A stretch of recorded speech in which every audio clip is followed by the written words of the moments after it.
Andhra Pradesh film theatre and TV development కార్పొరేషన్లో one of the డైరెక్టర్గా అంటే 12 డైరెక్టర్స్ ఉన్నారండి. సినిమా హీరో సైడ్లో 2 డైరెక్టర్స్, ఒకటి నేను, ఒకటేమో శివాజీ గారు. సో ఇది యాక్చువల్గా నాకు హీరో బాలకృష్ణ గారు నాకు ఫోన్ చేసి ఇట్లా మళ్ళీ ఫిలిం డెవలప్మెంట్ కార్పొరేషన్ని మనం ఓపెన్ చేస్తున్నాం, ఫిలిం డెవలప్మెంట్ ఇక్కడ ఆంధ్రాలో జరగాలి. సో దానికి ఏంటంటే కొంచెం మాకు మనుషులు కావాలి, ఎక్స్పీరియన్స్ కావాలి, సిన్సియర్గా వర్క్ చేసేవాళ్ళు కావాలి, మీరైతే బాగుంటుందండి చేస్తారని అడిగితే తప్పకుండా నేను చేస్తానండి. ఇన్ని సంవత్సరాలు నేను ఇండస్ట్రీలో ఉన్నాను. సో నేను ఏదో విధంగా డెవలప్మెంట్కి నేను నా సైడ్లో మ్యాక్సిమం నేను కోఆపరేట్ చేస్తానని చెప్పి నేను ఒప్పుకోవడం జరిగింది. సో జరిగిన తర్వాత మేము కొన్ని అంటే నేను మామూలుగా కరాటే ప్రోగ్రామ్స్కి, మార్షల్ ఆర్ట్ ప్రోగ్రామ్స్ కానీ చాలా లొకేషన్స్ అన్ని తిరుగుతాం, చాలా లొకేషన్స్ చూసాం. సో మెయిన్గా ఏంటంటే కొన్ని లొకేషన్స్కో ముఖ్యంగా కనెక్టివిటీ అండి. మాకేంటంటే ఆర్టిస్టులు అందరూ రావాలంటే ఫ్లైట్ అది ఫస్ట్ ఎప్పుడు చూస్తాం. సో కనెక్టివిటీ వచ్చేటప్పటికి విశాఖపట్నం, విజయవాడ, రాజమండ్రి, ఇటు తిరుపతి కిందకి వెళ్తే తిరుపతి, కడప అంటే ఎక్కడెక్కడ ఫ్లైట్ సర్వీసెస్ ఉన్నాయో ఫస్ట్ అక్కడే మేము మెయిన్గా ఏంటంటే లొకేషన్స్ ఏ విధంగా ప్రమోట్ చేయడానికి అవుతుందో చూస్తాం ఒకటి. రెండవది ఏంటంటే అంటే ఇన్వెస్ట్మెంట్ ముందే పెట్టాలి చేయాలంటే గవర్నమెంట్ కూడా ఎన్నో ఇబ్బందులు ఉన్నాయి. సో నా ఒక సజెషన్ ఏంటంటే గవర్నమెంట్ ఆల్రెడీ బిల్డింగ్స్ చాలా బిల్డింగ్స్ ఉంటాయి, అంటే కొన్ని యూజ్ లేకుండా కొన్ని ఉంటాయి, అది ఒక ఫ్లోర్ కింద కన్వర్ట్ చేసి కొందరు ఏం ఫీల్ అవుతున్నారంటే అన్నీ ఒకే చోట్ల ఉంటే కష్టం కదండి. ఒక్కొక్క ఊర్లో మా ప్రొడ్యూసర్స్ అందరూ ఉన్నారు, వాళ్ళకి భూమి ఉంది, ల్యాండ్ ఉంది. సో ఆ ల్యాండ్ ఉంటే వాళ్ళు అక్కడ ఫ్రీగా చేసుకోవచ్చు, మ్యాన్ పవర్ ఉంటుంది, ఫ్రీగా చేసుకోవచ్చు, ఇక పర్మిషన్స్ ఫ్రీగా చేసుకోవచ్చు. ఆ విధంగా ఉంటే బాగుంటుంది సజెషన్తో మేము ఫీల్ అయింది ఏంటంటే మెయిన్గా మళ్ళీ ఇదే విజయవాడ, వైజాగ్, విజయనగరం, ఇప్పుడు విజయనగరం నుంచే నేను వస్తున్నాను. ఆ ఏరియాలో అంతా ఏంటంటే ఒక్కొక్క ఫ్లోర్ అంతే చేయడానికి గవర్నమెంట్ బిల్డింగ్ ఏదైనా ఉంటే కొంచెం పెద్ద బిల్డింగ్ ఉంటే అంటే వర్క్ లేకుండా ఖాళీగా ఉంటున్న ప్లేస్ని కన్వర్ట్ చేసి చేయడం, ఆ విధంగా చేసి ముందు షూటింగ్ మొదలు పెట్టడానికి ప్రాపర్టీస్ తీసుకొచ్చేసి సెట్ ప్రాపర్టీస్ వచ్చి తీసుకొచ్చి దాంట్లో పెడితే ఇప్పుడు ఖాళీ రూమ్ ఉంది, ఈ ఖాళీ రూమ్ని ఆఫీస్ రూమ్గా చేసుకోవచ్చు, పోలీస్ స్టేషన్గా చేసుకోవచ్చు, ఏదైనా చేసుకోవచ్చు. ఈరోజు ఏ టెక్నాలజీ ఉంది, సో ఏదైనా చేయవచ్చు. పాయింట్ ఏంటంటే షూటింగ్లు జరగాలి. ప్లస్ లోకల్గా ఉన్న వాళ్ళకి ఏంటంటే ఒకవేళ అవుట్డోర్ షూటింగ్ ఉంది, వాళ్ళకి అక్కడ ల్యాండ్ ఉండొచ్చు, లేకపోతే ఏదైనా ఉండొచ్చు, అది వాడుకోవచ్చు. అదే ల్యాండ్ మళ్ళీ వాళ్ళు వేరే చోటుకు వచ్చేసి డబ్బులు ఇచ్చి వేస్ట్ అవ్వడం ఎందుకని వాళ్ళు ఫీల్ అవుతున్నారు. నేను మాట్లాడేది చిన్న బడ్జెట్ ప్రొడ్యూసర్స్ అండి, పెద్ద ప్రొడ్యూసర్స్కి ఇది సంబంధం లేదు. వాళ్ళు ఎక్కడైనా ప్రపంచంలో ఎక్కడైనా వెళ్తారు. పాపం బాగా ఇబ్బంది పడేది సెకండ్ బ్యాచ్ ఎవరంటే ఈ second batch TV, web series ఇలాంటి వాళ్ళకి నేను చెప్పేది ఏంటంటే వాళ్ళ ఊర్లో ప్రొడ్యూసర్స్ వాళ్ళ ఊర్లో వాళ్ళ ల్యాండ్ని లేకపోతే వాళ్ళ ఏదైతే వాళ్ళకి ఉన్నాయో అది యూజ్ చేసుకోవచ్చు. కానీ స్టూడియో అని చెప్పేటప్పటికి ఇబ్బంది ఉంటుంది. కాబట్టి గవర్నమెంట్ ఏంటంటే అలాంటి ఒక ఫెసిలిటీ చేసు. కానీ విజయవాడలో మటుకు ఏంటంటే డబ్బింగ్, రికార్డింగ్, రీరికార్డింగ్ మటుకి కట్టాలి, అది చెయ్యాలి. అది ఇప్పుడు రికార్డింగ్ ఇదివరకులాగా పెద్ద ఏదో భోషాణలాగా రూమ్లో అవసరం లేదు, చిన్న రూమ్స్లోనే అయిపోతున్నాయి రికార్డింగ్ కానీ, రీరికార్డింగ్ కానీ, డబ్బింగ్ కానీ. ఇది మటుకి చెయ్యాలని చెప్పి మేము ఆల్రెడీ చెప్పుకున్నాం.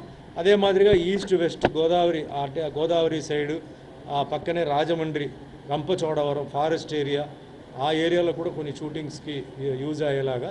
ఈ విశాఖపట్నం వస్తే ఇక్కడ బీచ్, అరకు.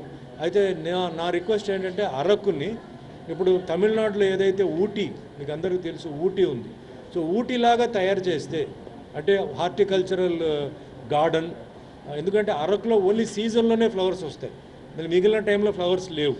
కాబట్టి అది హార్టికల్చరల్ ఒక పార్క్ లాగా చేస్తే పిల్లలకు కూడా ఏంటంటే ఎంటర్టైన్మెంట్ పార్క్ లాగా చేస్తే పక్కనే బొర్రా కేవ్స్ ఉంది. సో టూరిస్ట్ స్పాట్ కింద ఉంటుంది, ప్లస్ షూటింగ్ స్పాట్ కూడా ఉంటుంది. ఆల్రెడీ అక్కడ హరిత గెస్ట్ హౌసెస్ ఉన్నాయి.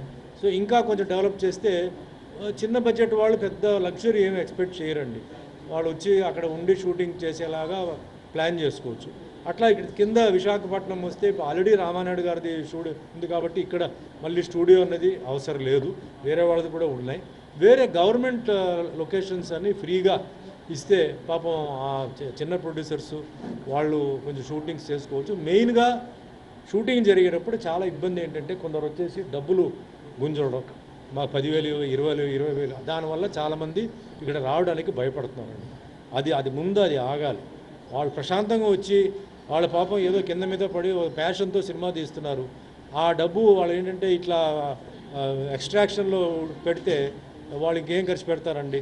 అది ముందు పోలీస్ సెక్యూరిటీ కావాలి, పర్మిషన్స్ కావాలి, గవర్నమెంట్ పర్మిషన్స్ కావాలి, ప్లస్ ఈ ఫెసిలిటీస్ నేను ఏదైతే అడిగానో అది ఇవ్వాలని చెప్పి నేను చెప్పడం జరిగింది. అది భారత్ భూషణ్ ఆయన మెయిన్ చైర్మన్ అనమాట, సీఎం గారికి అది ముందుకు తీసుకెళ్ళి ఇట్లా 1 by 1 అంటే ఒక్కొక్క ఊరికి ఇప్పుడు ఫర్ ఎగ్జాంపుల్ తిరుపతి ఉంది.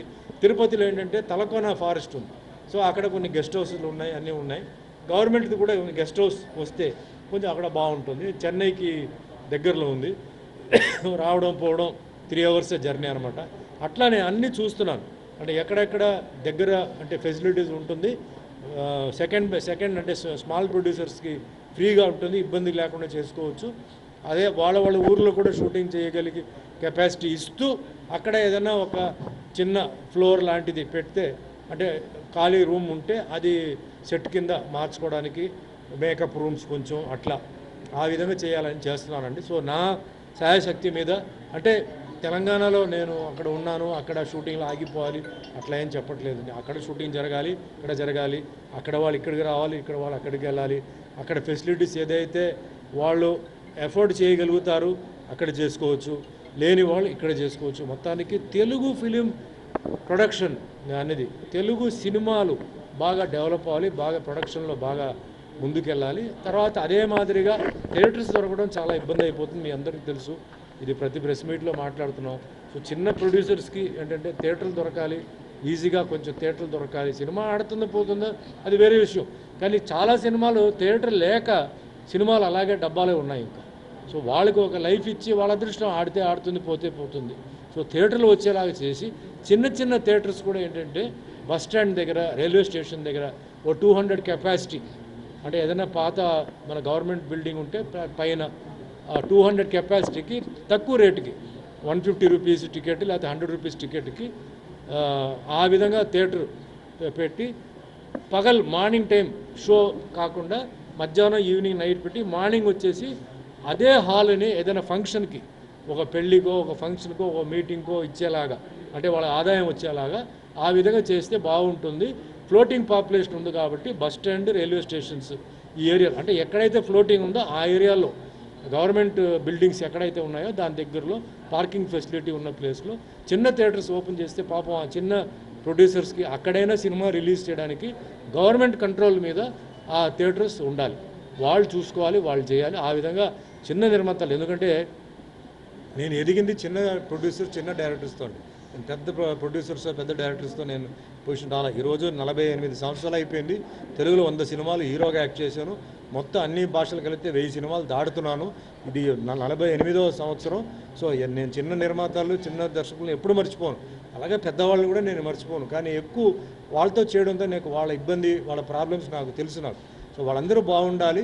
నెక్స్ట్ ఏంటంటే డిస్ట్రిబ్యూటర్స్, మెయిన్ దెబ్బతినేది డిస్ట్రిబ్యూటర్స్ని ఏ విధంగా మనం కాపాడగలుగుతాం. పాపం వాళ్ళు డబ్బులు పెట్టి సినిమా కొంటున్నారు, సినిమా ఫ్లాప్ అవుతుంది, తర్వాత ఏంటి వాళ్ళ సంగతి, వాళ్ళకి ఏమీ లేదు. సో వాళ్ళు కూడా ఏం చేయాలని చెప్పి కూడా మన ముఖ్యమంత్రి గారు చంద్రబాబు నాయుడు గారికి, అలాగే మన డిప్యూటీ సీఎం పవన్ కళ్యాణ్ గారికి వాళ్ళ నోటీస్కి తీసుకెళ్ళాలి. వాళ్ళు కూడా ఆలోచించి డిస్ట్రిబ్యూటర్స్ కూడా ఏ విధంగా కాపాడవచ్చు, వాళ్ళ ధైర్యంతో వాళ్ళు ఈ ప్రొఫెషన్లో ఉన్నారు. సో వాళ్ళని కూడా ఏ విధంగా కాపాడాలని చెప్పేసి నెక్స్ట్ 1 by 1 ఇలాంటివి చాలా ఉన్నాయన్నమాట అండి. సో నా ఇదేంటంటే నా టర్మ్ ఇది ఉన్నంత వరకు నేను మ్యాక్సిమం నేను డెవలప్మెంట్కి అందరూ ఉండేలాగా, బ్రతికేలాగా, సినిమా ప్రొడక్షన్స్ కంటిన్యూస్గా జరిగేలాగా, అదే మాదిరి టెక్నీషియన్స్, ఆర్టిస్టులు అందరూ హ్యాపీగా ఉండేలాగా చేయడానికి నేను ప్రయత్నిస్తాను. 2.5 years దాటితే మనం ఒక క్యాల్కులేషన్ రావచ్చు. ఎందుకంటే ఆల్రెడీ గత ప్రభుత్వంలో కొన్ని మంచి జరిగింది, కొన్ని చెడు జరిగింది. సో మంచి జరిగింది పక్కన పెడితే చెడు ఏదైతే జరిగిందో, అలాగే ఫినాన్షియల్ పొజిషన్స్ ఏదైతే జరిగిందో అది మనకు తెలియదు, సబ్జెక్ట్ తెలియదు. వాడు చెప్పాడు వీడు చెప్పాడు అని చెప్పి చెప్పడం కాదు. బట్ ఇప్పుడు ప్రజెంట్ మాత్రం ఏంటంటే ఇద్దరు అంటే కలిసి, అంటే కూటమి అంటే బీజేపీ కూడా కలిపి సెంటర్తో వాళ్ళు మంచి పొత్తులు పెట్టుకొని చాలా బాగా చేస్తున్నారని నేను చెప్పొచ్చు. ఇంకా కొంచెం టైం ఇవ్వాలి. 2.5 years అయిపోయి 2.5 to 3 years వచ్చేటప్పటికి అచీవ్మెంట్స్ గురించి మనం మాట్లాడవచ్చు. ప్రయారిటీస్ చూస్తున్నారు.